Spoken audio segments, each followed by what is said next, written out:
Hello student, welcome to daffodils online classes. आज का हमारा टॉपिक है वर्ण परिचय। क्या हुआ?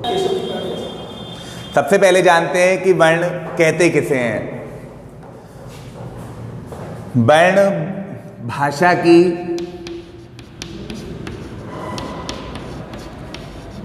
वह सबसे छोटी इकाई है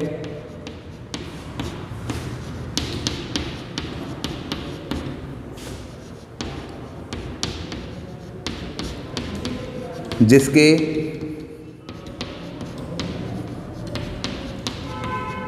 और छोटे टुकड़े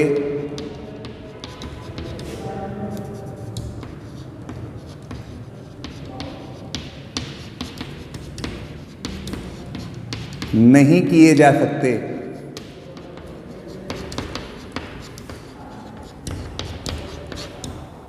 वर्ण भाषा की वह सबसे छोटी इकाई है जिसके और छोटे टुकड़े नहीं किए जा सकते हैं। वह क्या कहलाते हैं? वर्ण कहलाते हैं। जैसे हमने एक शब्द लिखा बालक, जैसे हमने एक शब्द क्या लिखा? बालक। तो यहाँ पर इसके और टुकड़े किए जा सकते हैं। जैसे कि यहाँ पे देखो बा लिखा हुआ है, उसके बाद में ले लिखा हुआ है और उसके बाद में कै लिखा हुआ है। तो यहाँ पर ये तीन शब्दों से मिलकर, तीन अक्षरों से मिलकर यहाँ पर ये बना है। अभी हम इसके भी और छोटे टुकड़े कर सकते हैं। जैसे बा जो बना हुआ है वो बे प्लस आ से मिलकर बना हुआ है, ठीक है। ले जो बना हुआ है वो ले प्लस ए से मिलकर बना हुआ है। कै जो बना हुआ है वो कै प्लस ए के मिलने से बना है। अब हम इन वर्णों के और छोटे टुकड़े नहीं कर सकते। तो ये हमारी भाषा की सबसे छोटी इकाई है। यह हमारी क्या हुई? भाषा की सबसे छोटी इकाई जिसके हम और छोटे टुकड़े नहीं कर सकते। तो वर्ण की डेफिनेशन यही है कि भाषा की वह सबसे छोटी इकाई जिसके और छोटे टुकड़े नहीं किए जा सकते हैं, वो क्या कहलाते हैं? वर्ण कहलाते हैं।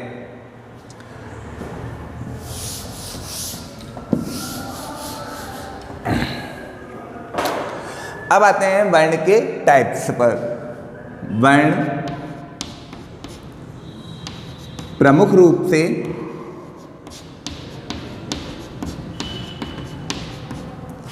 तीन प्रकार के होते हैं।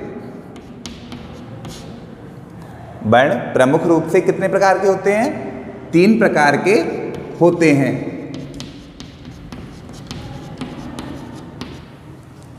कौन कौन से होते हैं? पहला आता है हमारा स्वर वर्ण, सेकंड आता है व्यंजन वर्ण,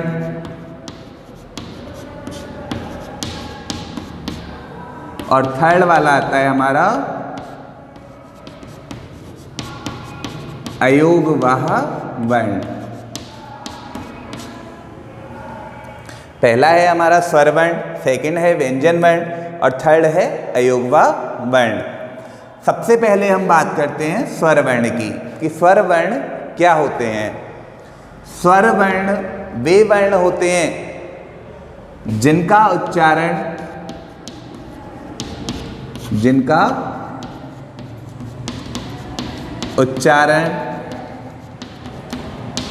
स्वतंत्र रूप से किया जाए।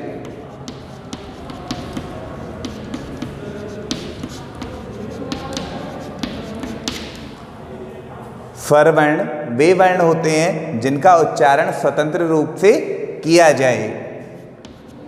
व्यंजन वर्ण वे वर्ण होते हैं जिनका उच्चारण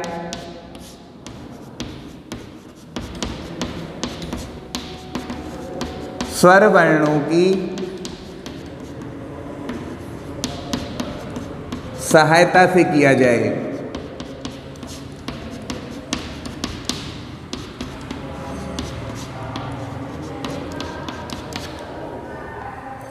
व्यंजन वर्ण वे वर्ण होते हैं जिनका उच्चारण स्वर वर्णों की सहायता से किया जाए। अयोगवाह वर्ण अयोगवा वर्ण वे वर्ण होते हैं जो इनके अलावा हमारे पास बचते हैं। इनके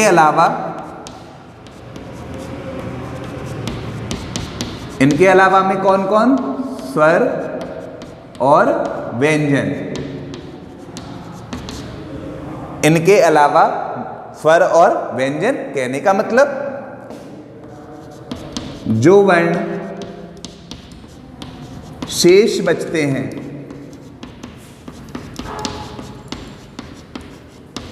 वे अयोगवाह वर्ण कहलाते हैं।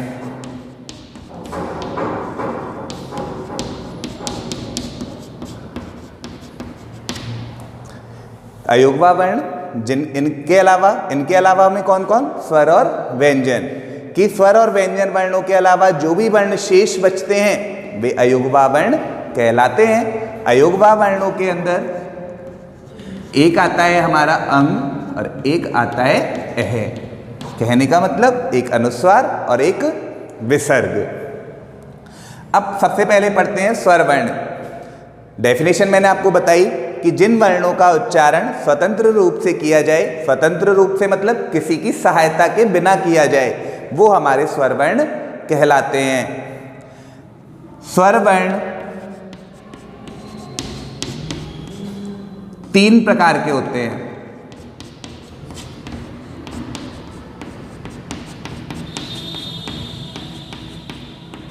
स्वर वर्ण 3 प्रकार के होते हैं, जिसमें से पहला आता है हमारा ह्रस्व स्वर वर्ण।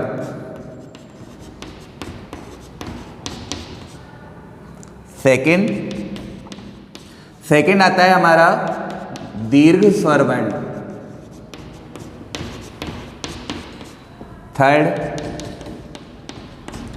थर्ड वाला आता है प्लुत स्वर वर्ण।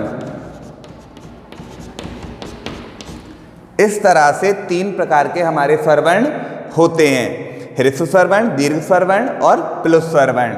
सबसे पहले बात करते हैं ह्रस्व स्वर वर्ण की। ह्रस्व स्वर वर्ण कौन से होते हैं? जिन वर्णों के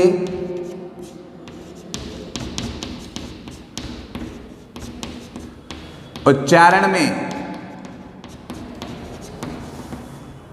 एक मात्रा का समय लगता है।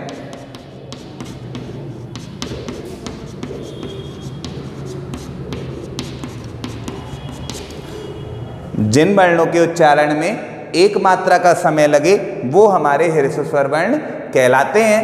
संस्कृत में इनकी संख्या 4 + 1 यानी टोटल 5 है। इस तरह से क्यों लिखा है? क्योंकि एक जो आपका इसके अंदर वर्ण आता है लृ, वो आपके अर्ध स्वर माना जाता है। संस्कृत में इस लृ को अर्ध स्वर के नाम से जाना जाता है। अब आपके बचे 4 कौन कौन से हैं? ए, छोटी ई, छोटा ऊ और छोटा री। तो इस तरह से हमारे 5 ह्रस्व स्वर वर्ण होते हैं। कौन कौन से? ए, ई, उ, री और एक आता है लृ, जिसे संस्कृत में हम अर्ध स्वर के नाम से जानते हैं। अब आता है दीर्घ स्वर वर्ण। दीर्घ स्वर वर्ण वे वर्ण होते हैं जिन वर्णों के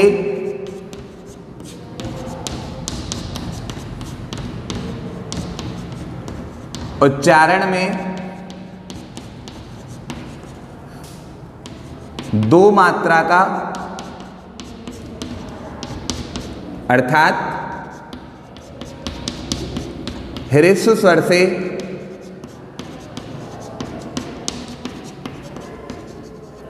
दुगना समय लगे।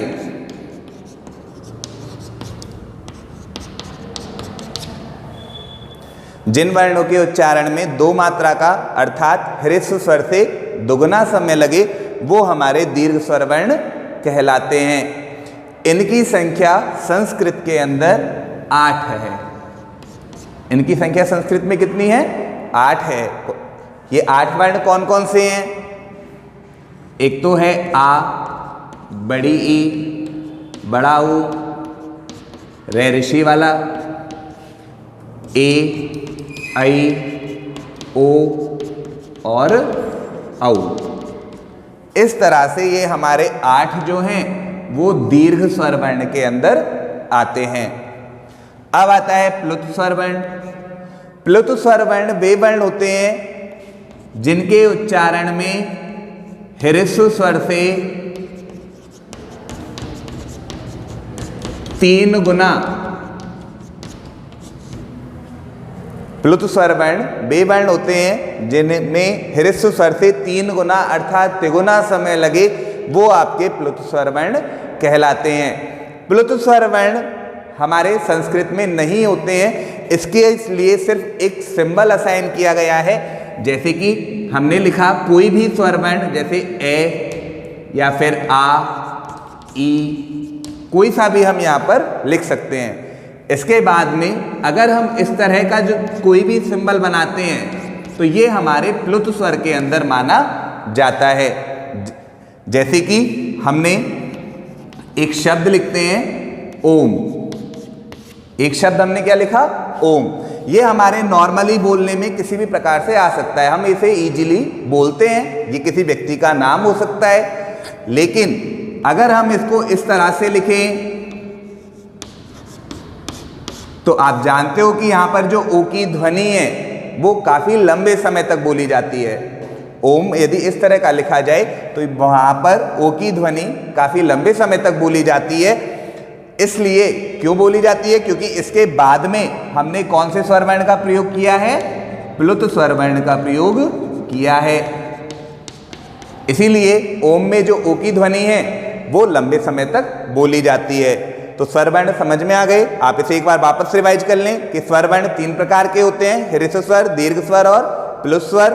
ह्रस्व स्वर वे होते हैं जिन वर्णों के उच्चारण में एक मात्रा का समय लगे, वो आपके ह्रस्व स्वर कहलाते हैं। इनकी संख्या कुल 5 है, जिनमें ए, ई, उ और री वर्ण आते हैं और साथ में एक री आता है जो आपके संस्कृत में अर्ध स्वर के नाम से जाना जाता है। दीर्घ स्वर वर्ण जिन वर्णों के उच्चारण में 2 मात्रा का समय लगे वो ह्रस्व स्वर वर्ण कहलाते हैं, अर्थात दुगुना समय लगे। इनकी संख्या संस्कृत के अंदर 8 है। आ, बड़ी ई, बड़ा ऊ, री, ए, ऐ, ओ और औ। प्लुत स्वर वर्ण वे वर्ण कहलाते हैं जिन वर्णों के उच्चारण में ह्रस्व स्वर से 3 गुना समय लगे, वो आपके प्लुत स्वर वर्ण कहलाते हैं। जैसा कि मैंने आपको बताया, किसी भी स्वर वर्ण के बाद इसका प्रयोग किया जा सकता है। अब पढ़ते हैं व्यंजन वर्ण। डेफिनेशन मैंने आपको बता दी कि जिन वर्णों का उच्चारण स्वर वर्णों की सहायता से किया जाए वो आपके व्यंजन वर्ण कहलाते हैं। व्यंजन वर्ण, अब आते हैं व्यंजन वर्णों के प्रकार। व्यंजन 3 प्रकार के होते हैं।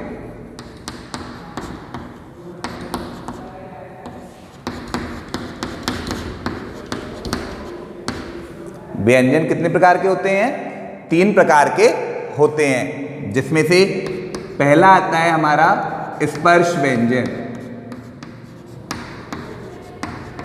पहला कौन सा है? स्पर्श व्यंजन। सेकंड आता है अंतस्थ व्यंजन।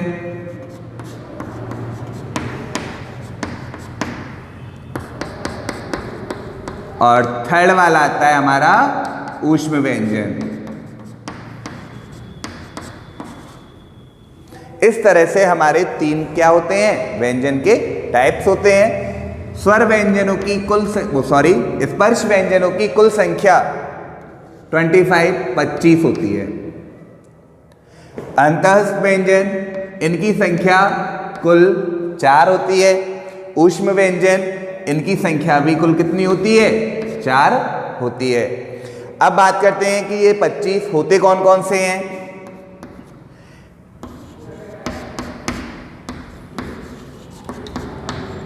के, खे, गे, घे और ने।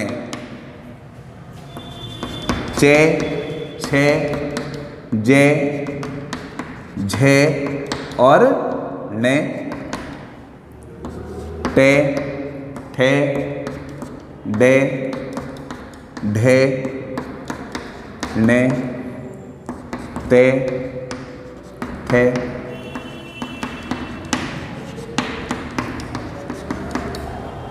पे, फे, बे, भे और में। इस तरह से ये हमारे स्पर्श व्यंजन होते हैं जिनकी संख्या कुल कितनी होती है? 25 होती है। स्पर्श, जब हम इन वर्णों को बोलते हैं तो हमारी कोई एक चीज किसी दूसरी चीज से स्पर्श करती है। अगर स्पर्श नहीं भी करती है तो बोलते समय कहीं पर उसका प्रभाव पड़ता है। जैसे कि हम यदि पहले जो 5 अक्षर जो आपके दिए हुए हैं कै, खे, गे, घे और ने, यदि हम इनको ढंग से बोलते हैं तो हमें पता चलता है कि बोलते समय इनकी जो ध्वनि है वो हमारे कंठ से निकलती है। बोलते समय इनकी ध्वनि कहाँ से निकलती है? कंठ से निकलती है। यदि हम इस वाली लाइन को बोलते हैं चे, छे, जे, झे और ने, तो यहाँ पर हमारी जो जीवा है, हमारी जो जीवा है वो हमारे तालु को स्पर्श करती है। चे, छे, जे, झे, ने, अगर हम इस वाली लाइन को बोलते हैं तो हमारी जो जीवा है वो हमारे तालु को स्पर्श करती है। अगर हम इस वाली लाइन को बोलते हैं टे, ठे, डे, ढे, ने, तो हमारी जीवा जो है वो ऊपर के जो हमारे दांत होते हैं, ऊपर के जो दांत होते हैं उसके पीछे वाले खुरदरे हिस्से को स्पर्श करती है। हमारी जीवा जो है वो हमारे दांतों के पीछे की तरफ, ऊपर वाले दांतों के पीछे की तरफ खुरदरे हिस्से को स्पर्श करती है और इसकी जो ध्वनि है वो मूर्धन्य से निकलती है, इसीलिए इसका नाम क्या दिया गया है? मूर्धा। जब हम इस वाली लाइन को बोलते हैं ते, थे, दे, धे, ने, तो हमारी जो जीवा है वो हमारे दांतों को स्पर्श करती है, इसीलिए इन्हें क्या कहते हैं? दंतः। और जब हम इस वाली लाइन को बोलते हैं पे, फे, बे, भे, में, तो हमारे जो होठ होते हैं वो दोनों होठ एक दूसरे से मिल जाते हैं, चिपक जाते हैं, तो इसीलिए हम इसको किस नाम से जानते हैं? ओष्ठ। हमने ये जो 5 चीजें लिखी हैं इन चीजों को उच्चारण स्थान कहा जाता है। इन्हें क्या कहा जाता है? उच्चारण स्थान कहा जाता है। कि कै का उच्चारण स्थान क्या है? कंठ। चे का उच्चारण स्थान क्या है? तालु। टे का उच्चारण स्थान मूर्धा। ते का उच्चारण स्थान दंता।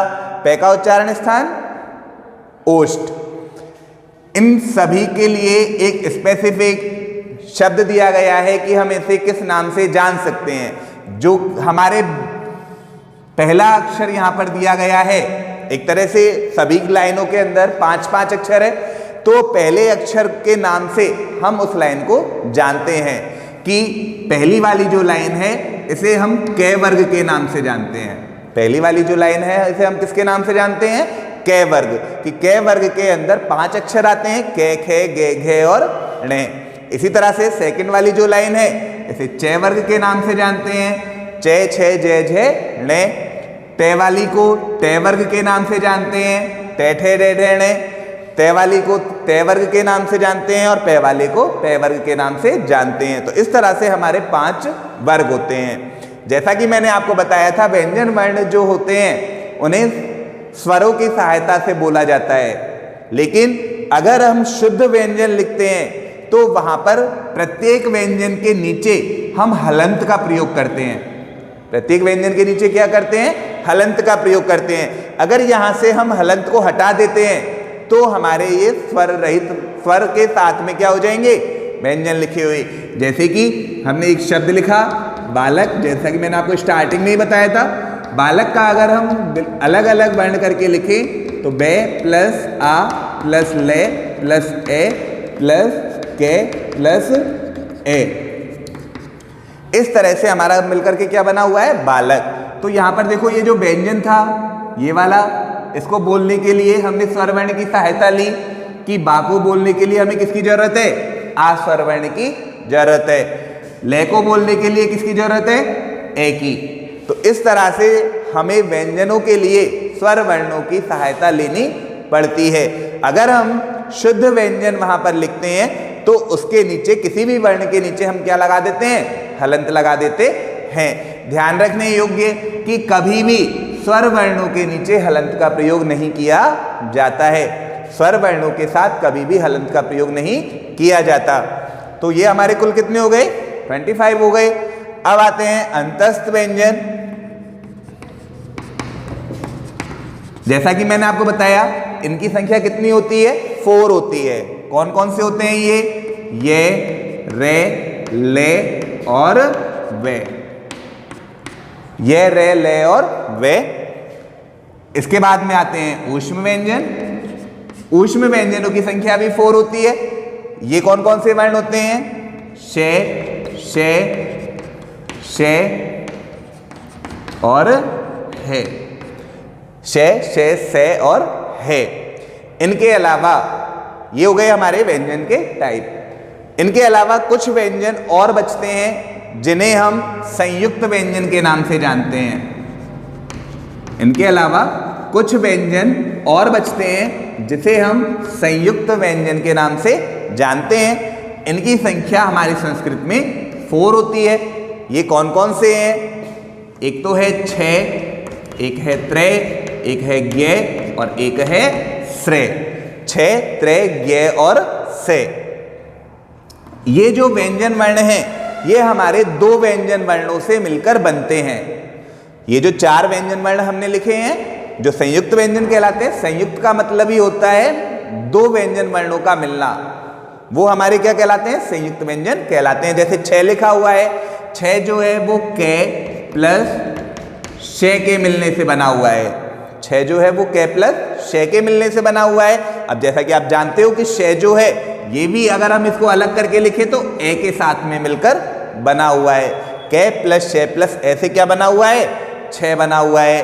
त्रे जो बना हुआ है वो ते प्लस रे प्लस ए के मिलने से बना हुआ है। गे जो लिखा हुआ है वो जे प्लस णे प्लस ए के मिलने से बना हुआ है। अब आता है श्रेय।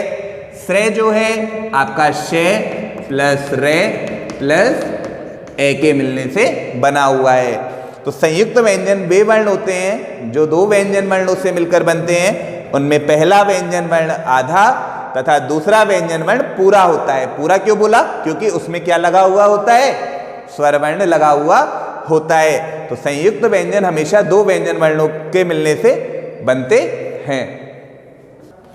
तो स्टूडेंट ये जो मैंने आज आपको बताया वर्ण परिचय, इसे आप अच्छे से रीड करें, समझने की कोशिश करें ताकि आपको समझ में आ जाए। Thank you student.